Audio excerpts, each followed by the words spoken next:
Salut, je m'appelle Claire et ici je mélange ma passion pour la lecture et le féminisme, la politique en général, l'histoire et bien d'autres choses. Parce que tout est lié, tout est politique et c'est ça qui me passionne. Au lieu de suivre une ligne droite toute tracée, je te propose plutôt à chaque fois de suivre un filament différent du mycélium. Donc c'est parti pour l'épisode du jour. Salut! Nous revoici pour la suite de l'épisode précédent.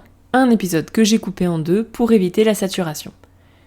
Dans l'épisode 41, on avait contextualisé l'épisode en expliquant notamment ce qu'est la révolution industrielle, en parlant des mythes du progrès technique et de la tradition. Puis on a présenté les deux premiers grands axes, l'économie et la nature. Et aujourd'hui, on continue avec le travail et le vivre ensemble. Par contre, les deux épisodes sont écrits d'une traite et sont à écouter dans l'ordre, sinon ça risque d'être un peu confus. Travail et vivre ensemble. Dit comme ça, je me rends compte que ça fait bon gros sujet de droite. On dirait un titre de CNews ou autre. Mais en fait, tout est question de comment on traite ces sujets. Et, si tu veux mon avis, il est plus que temps de refaire de ces sujets des sujets de gauche. Voilà, c'est dit. Commençons par le travail. Oui, encore le travail, je crois que ça va être mon mot de l'année. Et en même temps, c'est un sujet tellement vaste qui occupe une telle part de nos vies que c'est logique.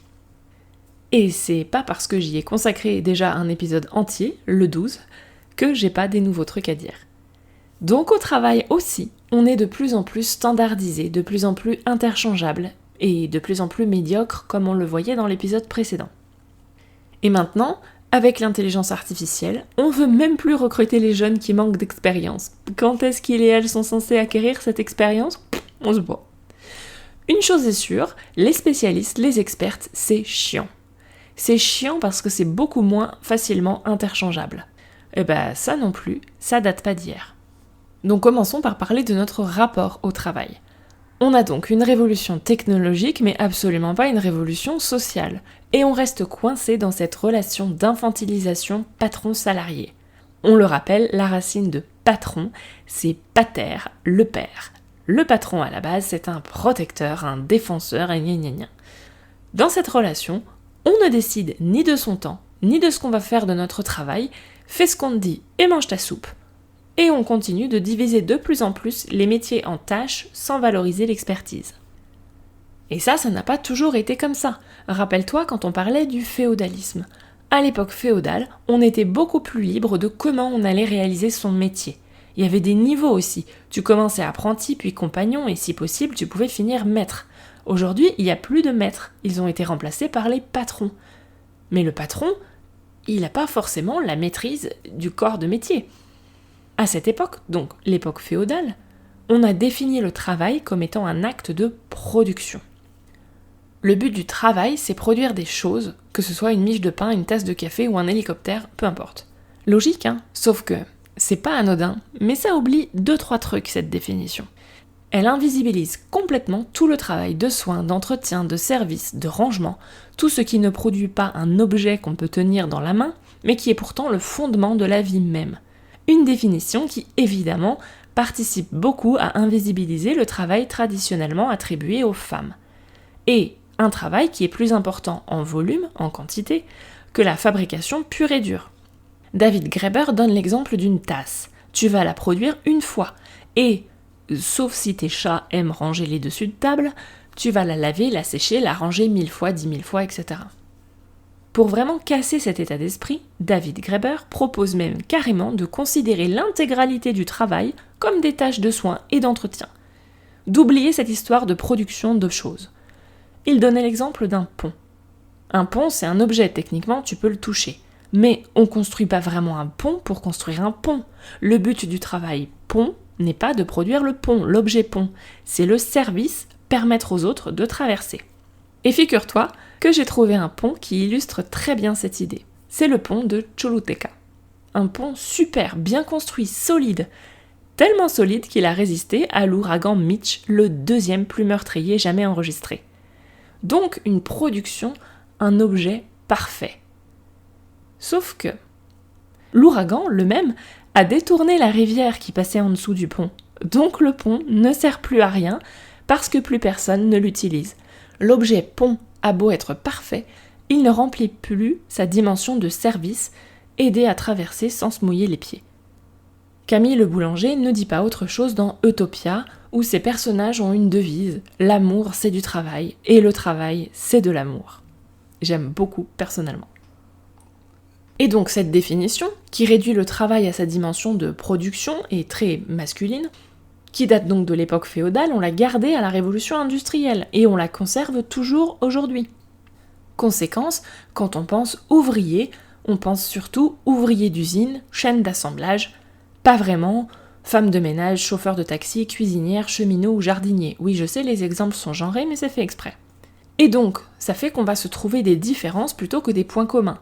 Oui, mais c'est plus dur pour moi, et toi t'as tel avantage, et gna gna gna. Ce qui n'aide personne. On aurait tout à gagner à avoir des définitions beaucoup plus larges et englobantes. Ah oui, et petite parenthèse, parce que j'ai encore lu ça récemment dans un bouquin qui se prétendait féministe, même si on réduit le travail à cette dimension d'activité rémunérée, les femmes n'ont pas commencé à bosser dans les années 1950.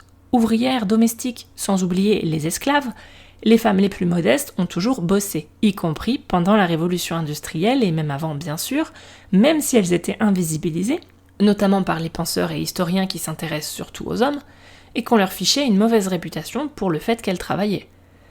C'est les femmes des classes moyennes supérieures et bourgeoises qui ont commencé à bosser dans les années 1950.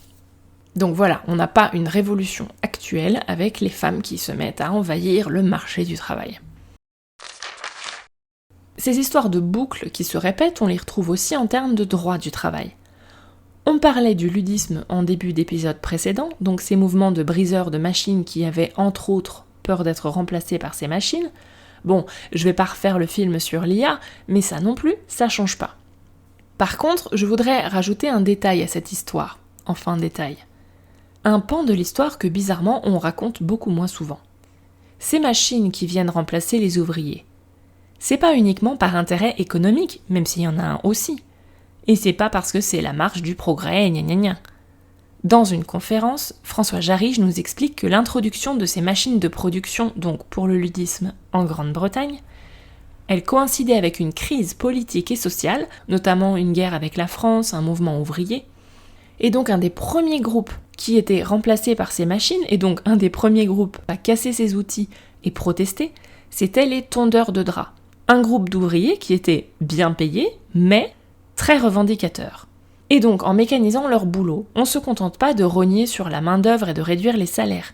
On casse aussi une corporation. Et ces machines deviennent aussi, je cite François Jarige, des outils de contrôle sociopolitique pour éliminer la main-d'œuvre et pour mettre un terme à l'esprit séditieux. Là, on voit bien que l'innovation technique intervient contre le progrès social, certainement pas en sa faveur.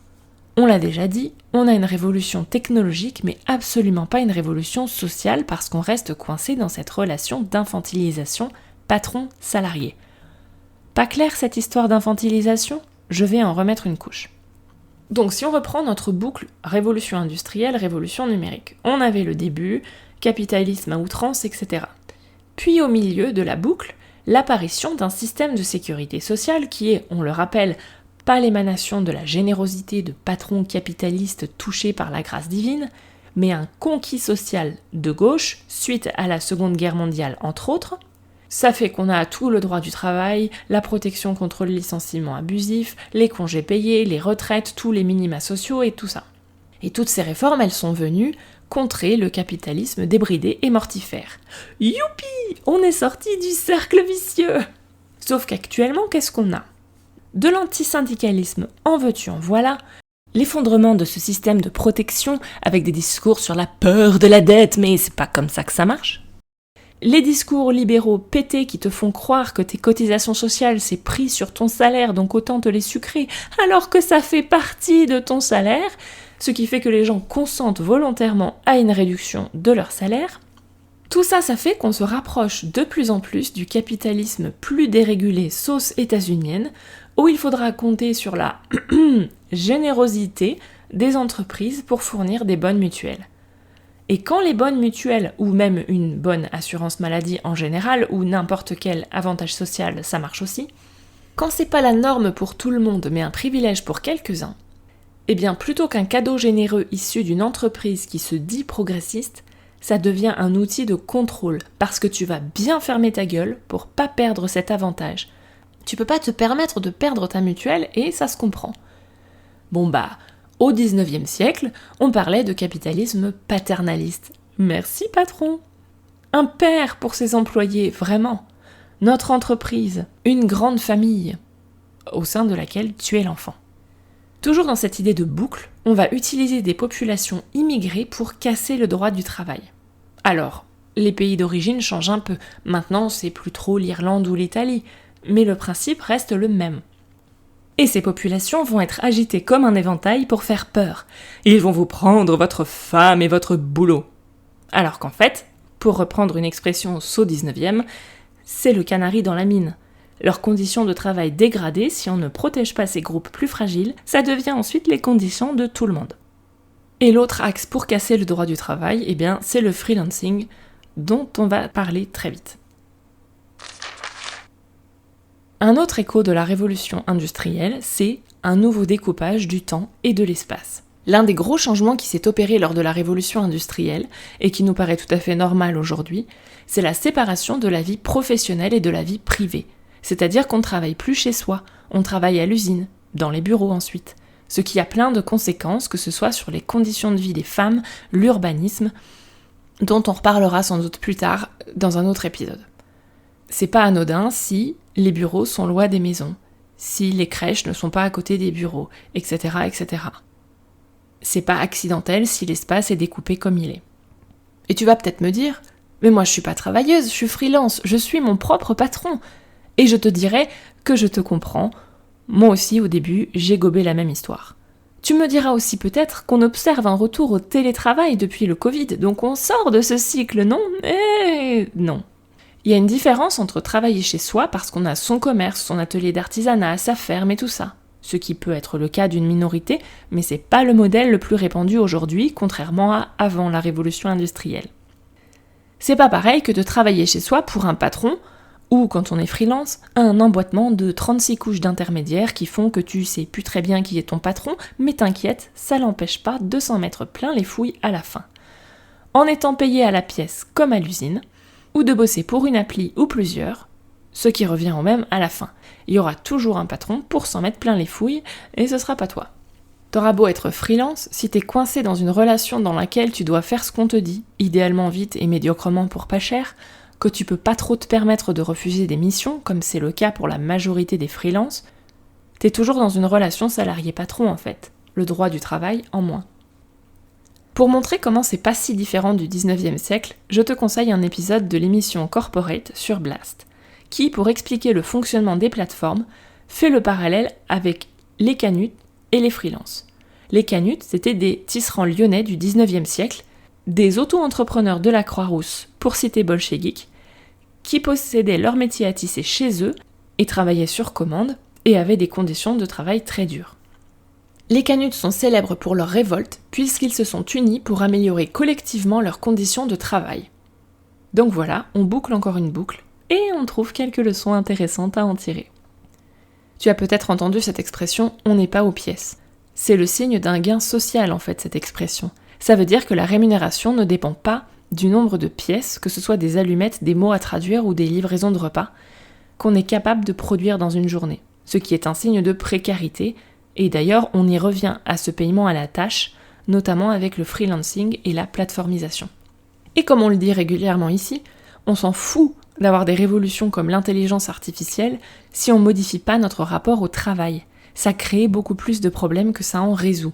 Et ce genre de technologie dans les mains d'une poignée de milliardaires liberticides, c'est pas comme ça qu'on résoudra nos problèmes. Un autre grand axe qui montre comment la révolution industrielle a soi-disant révolutionné notre façon de travailler et qui change pas beaucoup aujourd'hui, c'est notre rapport au temps. Pourquoi on tient à nous faire bosser 8 heures par jour au bureau ? Pourquoi faut bosser tous les mois le même temps de façon régulière ? Pourquoi c'est grave d'arriver à 9h05 au lieu de 8h30 ? Pourquoi cette obsession du travail à l'heure ? Pourquoi on vend des heures et pas une expertise, un savoir ou toute autre qualité humaine comme la gentillesse, le dévouement ou le sens de l'humour ? Toujours cette histoire de standardisation et de régularité, like a machine, qu'on avait vu l'autre fois. On veut du régulier et surtout du prévisible. C'est cool, ça permet de faire des jolis tableurs Excel, de nous vendre des applis de productivité et de savoir exactement ce qui va arriver et quand. Tout ça, ça a aussi changé notre vocabulaire. Le temps, c'est de l'argent. Non mais quelle horreur. Le temps devient la mesure de tout, il devient quelque chose qu'on peut posséder, acheter, vendre, gagner, perdre, tuer, courir après, gérer. Mais c'est pas le seul temps qui existe, ce temps rationnel, régulier et toujours le même. Accessoirement, un des arguments adorés par les accros à la techno et depuis un paquet de temps, c'est que ça va nous faire gagner du temps. Mais qu'est-ce qu'on en fait de ce temps ? Actuellement, à les entendre, il faudrait le réinjecter en travaillant de plus en plus, mais quel intérêt ? La logique voudrait, et c'est aussi la thèse de Bullshit Jobs dont on a déjà parlé, qu'on réduise considérablement le temps de travail, ce qui est d'ailleurs aussi un impératif écologique. Donc, au milieu de notre boucle, après l'exploitation atroce des ouvriers et ouvrières pendant la révolution industrielle, bisous germinal, on a une réduction du temps de travail. Alors, je vais donner des chiffres pour la France, ce serait variable d'un pays à l'autre, mais par exemple, les 40 heures en 36, ainsi que 2 semaines de congés payés par an, 35 heures en 2000, 3e semaine de congés payés en 56, 4e en 68 et 5e semaine en 1982. Mais là, on repart pour refermer la boucle. Nicolas Sarkozy avait ouvert les hostilités avec son « travailler plus pour gagner plus », qui devient l'air de rien « travailler plus tout court » sous François Bayrou. Alors qu'on le voyait dans l'épisode précédent sur la théorie du déversement, ça n'a aucun sens, et ça suffirait largement d'un point de vue économique de bosser moins, genre beaucoup moins, genre une quinzaine d'heures par semaine. On va adapter les gens aux besoins des entreprises et pas l'inverse. Et les entreprises, elles ont besoin de régularité, de gens qui viennent au travail tous les jours à la même heure, repartent tous les jours à la même heure, ferment bien leur gueule et ont sensiblement la même productivité tous les jours de l'année. En plus, c'est quand même vachement plus facile à contrôler, et les enfants, il faut les contrôler, parce que si tu les lâches 2 minutes, ça regarde la télé au lieu de faire ses devoirs. Faire confiance à des adultes. Quelle idée. On nie complètement tous les cycles. Que ce soit le cycle des saisons et ce que ça implique, on a généralement besoin de plus de sommeil en hiver, en été des fois il fait trop chaud pour travailler et tout ça.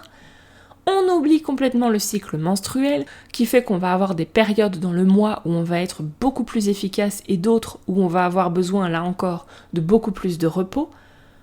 Mais non, on va te dire que c'est toi qui as un problème, t'es une feignasse. Tout doit être lissé, ce qui n'est pas sans conséquence sur la santé. On va oublier aussi qu'avant tous ces changements, le rythme normal de travail humain était cyclique aussi. Des explosions de travail intenses, puis des relâchements, une lente reprise, jusqu'à un nouvel épisode intense de travail. L'exemple typique, c'est le travail agricole, mais c'est aussi le rythme des étudiants.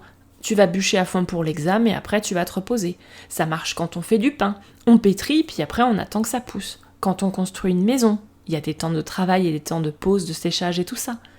Toute activité normale où on est maître de son temps, elle va fonctionner généralement comme ça. Des grosses périodes de travail et des temps de repos.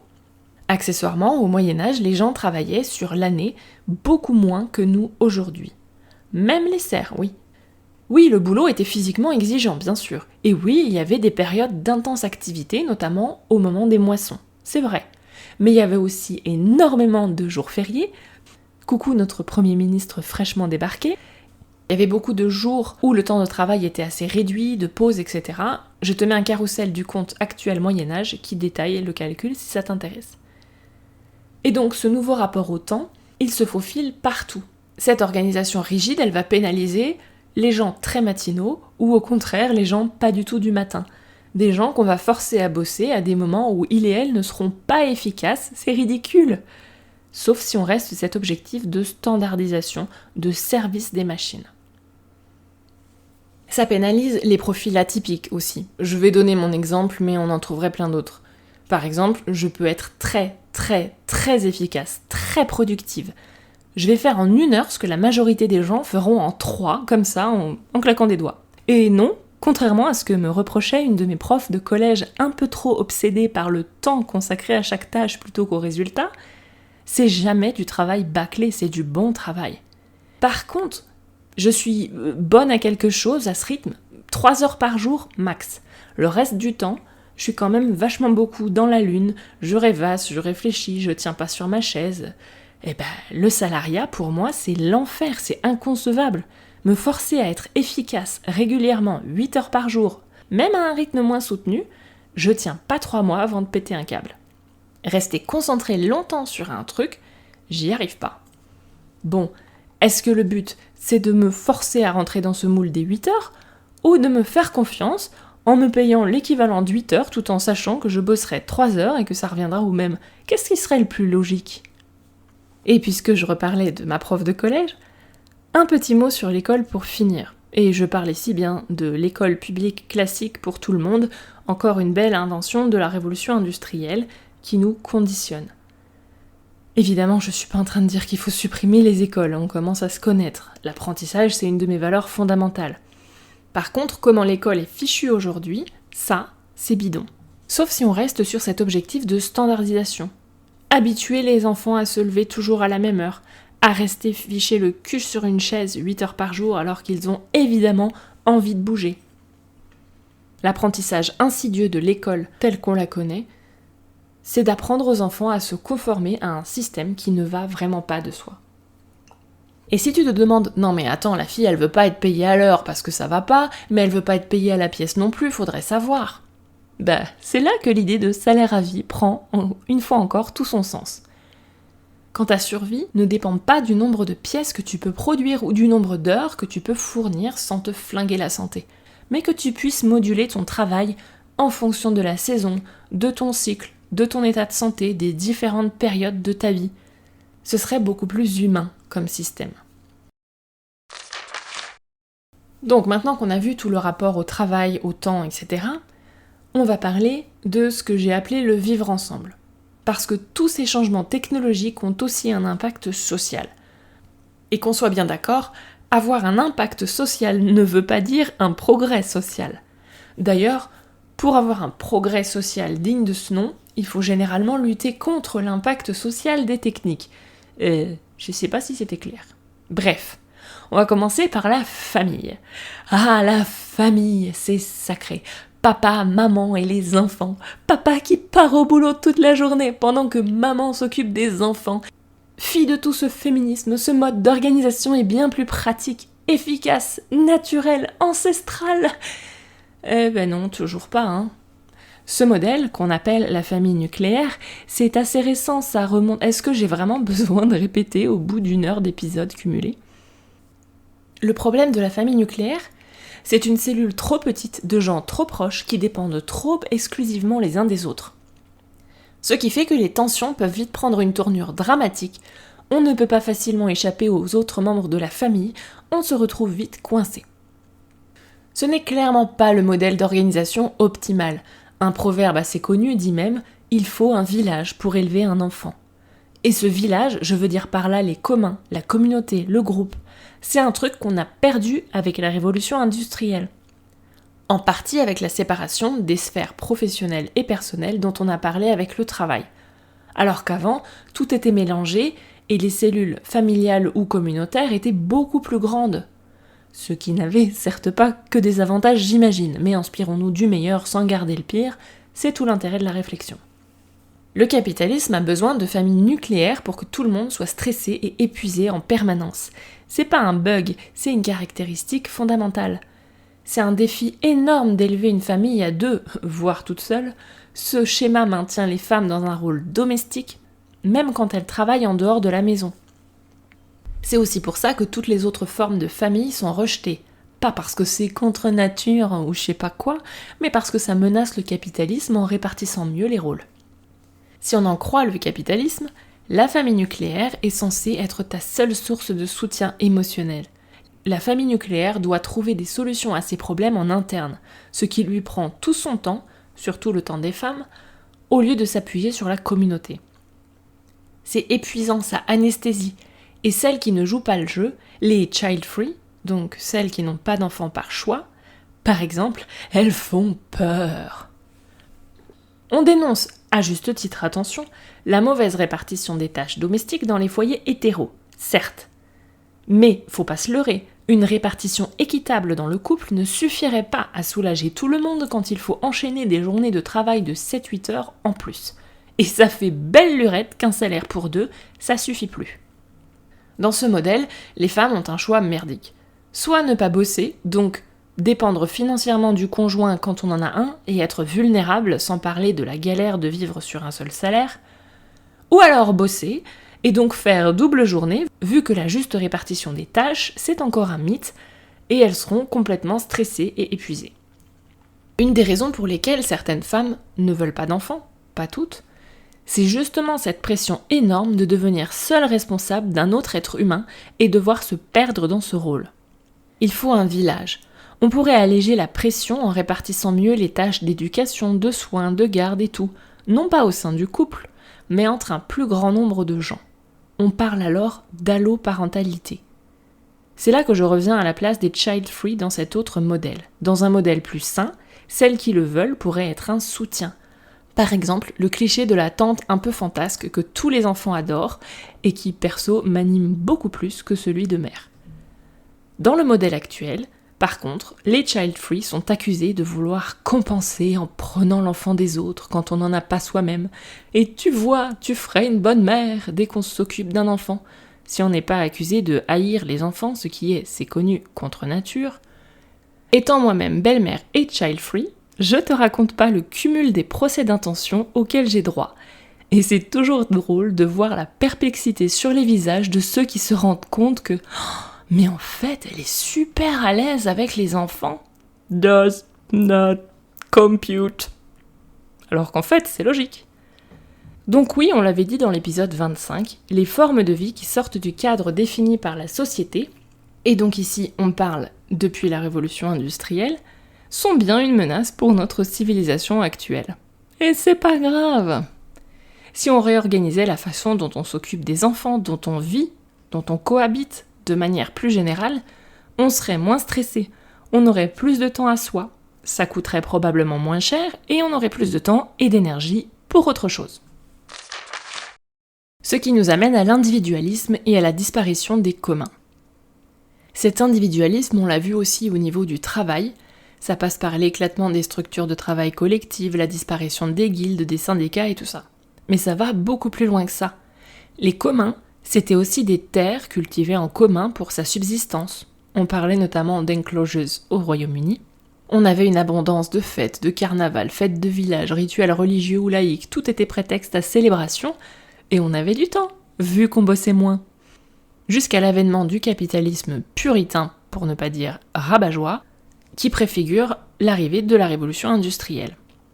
Ces fêtes, c'était l'occasion de se rencontrer, d'échanger, de parler des problèmes. C'était aussi des soupapes, des moments où on inversait les rôles, où on partageait. C'est pas carré, et on l'a dit, la révolution industrielle, tout comme notre système actuel, aime bien ce qui est carré et prévisible. Il faudrait pas risquer que les gens s'organisent. En plus, les gens seuls et épuisés ont tendance à plus consommer, c'est pratique. Ben oui, si tu dois te démerder au sein de ta petite cellule familiale, chaque foyer doit avoir tout l'électroménager au lieu de mettre en commun. En plus, les vrais communs, c'est chiant, c'est informel, c'est pas rentable. On peut pas industrialiser les communautés, faire du branding et tout ça. C'est pas comme ça qu'on va disrupter la Startup Nation, je vous le dis. Maintenant qu'on a perdu ces lieux, ces communs, le capitalisme essaye de nous refiler à la place des pseudo-tiers-lieux à l'aspartame, instaurés d'en haut. Du coup, pas des vrais tiers-lieux. Mais si, tu sais, ces cafés, dont je ne citerai pas la marque, où il faut payer un café hors de prix pour pouvoir rester, où on nous encourage à aller parce que c'est à la mode. On privatise les réseaux d'entraide, tout doit passer par des applications, privées et payantes de préférence. On retrouve ce cas de figure où c'est pas l'outil le problème, mais à qui il appartient. Les espaces publics des villes deviennent des lieux de passage et pas des lieux où on reste, et les rassemblements sont encadrés de plus en plus strictement. Faudrait pas qu'il y ait trop de débordements, n'est-ce pas? Et hop, un flic dans chaque sac à dos, ça fait envie. Je vais pas développer cet aspect davantage vu qu'on en a déjà bien parlé dans l'épisode 31 sur la solidarité et l'individualisme. Et je voudrais finir cet épisode en parlant du sexisme et du racisme. On pourrait se dire que quand même, les choses vont mieux qu'à l'époque de la révolution industrielle sur ces aspects. Et c'est vrai. Par contre, le fait qu'il y ait eu des progrès sociaux, qui sont loin d'être achevés, entendons-nous bien, c'est en cours, on va dire ça comme ça. Ça n'est pas dû au progrès technique. C'est dû au fait qu'en parallèle du technique, il y a eu des mouvements sociaux, des mouvements qui n'ont pas du tout été menés par les propriétaires des technologies, au contraire. Ces personnes ont plutôt tendance à être contre les progrès sociaux. C'est pas les entreprises qui, toutes seules dans leur coin, ont décidé de mettre fin au travail des enfants, enfin dans les pays où il a effectivement été aboli. Un petit exemple de progrès technique qui n'a pas franchement entraîné le progrès social. L'électroménager. Type lave-vaisselle et autres robots. Alors c'est super, hein ? La libération de la femme, c'était même un des arguments marketing de Moulinex. Comme le disait leur slogan, Moulinex libère la femme. Sauf que, en donnant à la femme, qui a les moyens de payer, un outil pour faire plus vite, plus efficacement, etc. Trop bien. Mais on n'est pas en train de questionner la répartition genrée des rôles et des tâches. Donc c'est pas une libération. C'est pas un progrès social. Et on retrouve cet argument bidon qu'on a déjà vu pour les techniques. Ça va vous faire gagner du temps. Alors oui, peut-être. Mais ce gain de temps, il s'est pas accompagné d'un allègement de l'horaire de ces femmes. En échange de ces électroménagers, on leur en demande de plus en plus, d'abord la double journée, puis des injonctions sur comment tu dois éduquer tes gosses, etc., sans que la répartition des tâches dans les couples hétéros n'évolue tant que ça. Le gain de temps, il n'est pas affecté à du loisir ou du temps pour soi. C'est aussi vrai pour le lave-vaisselle que pour n'importe quelle autre technologie. On l'avait montré dans l'épisode sur l'IA, les progrès techniques ne font vraiment rien de rien pour arranger les choses en termes de sexisme et de racisme. Et bien au contraire, ça les aggrave. La discrimination était un de nos 7 péchés capitaux. Et les propriétaires des nouvelles technologies capitalisent même sur ce sexisme et ce racisme qui alimentent le clash si apprécié par les algorithmes. Et en parallèle de notre révolution technologique, on aurait même tendance à observer un recul des droits actuellement dans beaucoup de pays. Les progrès techniques sont même plutôt la cause des différentes formes de colonisation. Et attention, je parle pas ici seulement du phénomène historique qui, soi-disant, se serait arrêté dans les années 1960 ou je sais pas quoi. La colonisation revêt peut-être des formes différentes aujourd'hui, les digital nomades, l'exploitation par des entreprises plutôt que par des États, l'impérialisme numérique et j'en passe et des meilleurs. Mais elle perdure encore aujourd'hui et elle va main dans la main avec le racisme. Et les progrès techniques, ils n'en sont absolument pas la solution à eux seuls. Les progrès techniques, ils auraient même plutôt tendance à reposer sur la division sexuelle et internationale du travail. Et là encore, évidemment, c'est pas juste dû à la technique proprement dite, mais au fait que la technique est agglutinée entre les mains d'un petit nombre de personnes qui défendent leurs intérêts politiques et économiques en instrumentalisant ces techniques. Tout est toujours lié, c'est jamais un truc tout seul dans son coin. On pourrait dire la même chose du capitalisme de surveillance, la multiplication des caméras, l'automatisation des contrôles, qui vont d'abord cibler les personnes pauvres et racisées. Là encore, progrès technique ne veut pas dire progrès social. Alors, que peut-on conclure après cette tirade ? Vous ne m'entendrez pas tomber dans le fatalisme. Vous ne m'entendrez pas dire que l'histoire se répète et c'est terrible, ma pauvre dame, qu'est-ce qu'on y peut ? Alors oui, l'histoire se répète beaucoup, on vient de le voir. Mais le passé n'est pas une fatalité. Si ça se répète, c'est parce qu'on n'en tire pas les leçons. C'est parce qu'on romantise le passé sans aller voir ce qu'il en est réellement, qu'on se contente de foncer tête baissée et réfléchir à court terme. Ou alors c'est parce qu'on pense qu'il faut soit tout jeter, soit tout reprendre texto sans rien changer. Alors qu'on pourrait s'en inspirer pour créer quelque chose de nouveau. Oui, on tourne en rond. Pour l'instant. L'idée n'est absolument pas non plus de dire que tout était mieux avant la révolution industrielle, parce que le « avant » si cher à nos éditorialistes conservateurs n'existait pas dans la vraie vie véritable déjà. L'idée qu'on s'en fait, elle est en général au mieux une reconstitution romancée et partielle, mais ça doit pas nous empêcher d'aller piocher des bonnes idées dans ce passé. Au pif, les réformes de la Commune de Paris en 1871, pour les refaire à notre sauce.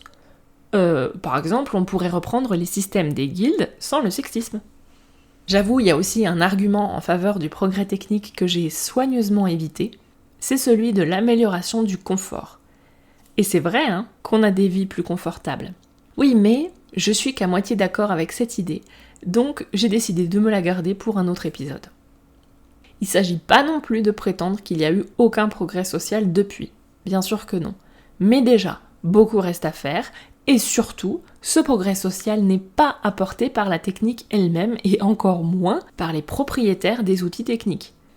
Il faut bien voir que ce progrès technique doit impérativement s'accompagner de réflexions politiques et sociales, sous peine de tomber dans un conservatisme délétère.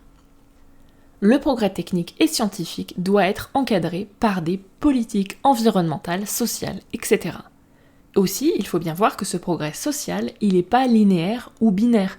Il ne s'agit pas de donner le choix entre rien changer et un truc bien uniforme et bien délimité qu'on appellerait progrès social. Il y a toujours plusieurs embranchements qu'on peut prendre. Le progrès, c'est un élan, pas une destination.